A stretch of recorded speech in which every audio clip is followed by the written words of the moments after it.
Umapela si Attorney Levito Baligod sa publiko na maging mapanuri sa mga idinadawit sa PDAF scam. Ito ay sa kabila ng mga naglalabasang listahan umano ni Janet Lim Napoles. Yan ang balitang hatid ni Noel Perfecto.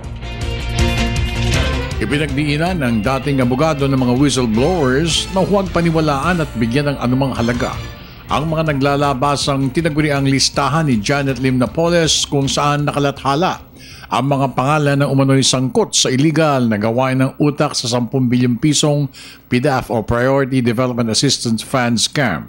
Inihag ito ni Attorney Levy Baligod ng makapanayam ng media matapos na maghain ng isang election-related case sa COMELEC. Ayon kay Baligod, 6 na kopya na ng NAPO list ang sa ngayon ay nakakalat sa iba't ibang personalidad at mga broadsheets. Opo, 6. Una, merong ipinakita kay President Pinoy.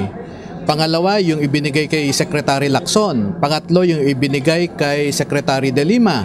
Pero may naunang ibinigay kay Sandra Cam.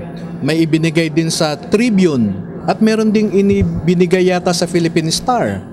So, ang importante po nito ay noong napaamin natin si Attorney Bruce Rivera, 2 beses na po niyang inamin na ang nirerespeto at inaamin lamang nilang tunay na listahan na nanggaling kay Ginang Napoles ay yung isinumite nila kay Secretary De Lima. Ipinagdiinan nito na iisa lamang ang dapat paniwalaan ng lahat kung ang hanap nila ay ang katotohanan. Di katulad ng iba riyan na walang silbi at pawang mga kinopya lamang sa tunay na listahan na binigay ni Janet Lim Napoles kay Secretary Laila De Lima.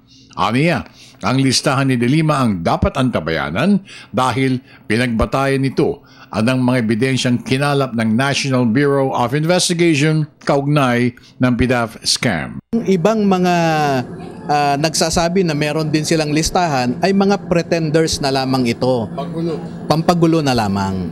Ang hirap paniwalaan yung isang tao na magbibigay ng 6 na iba-ibang listahan sa 6 na iba-ibang tao na iba-iba rin ang nilalaman.